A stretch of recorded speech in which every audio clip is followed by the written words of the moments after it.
Bahagia Datuk Sherina binti Husaini, Permanent Secretary to the Ministry.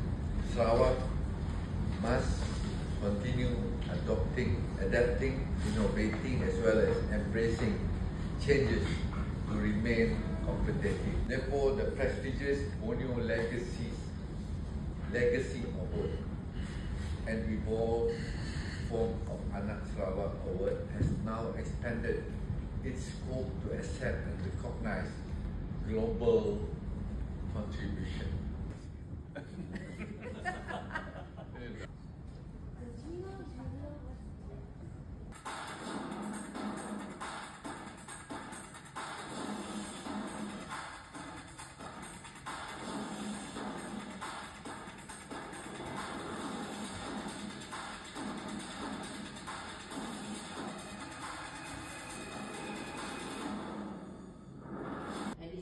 We measure each ministry. Sarawak is striving as a purpose-driven destination, strategically aligned with the post-COVID development strategy or PCDS 2030 and the United Nations Sustainable Development Goals or UN SDGs.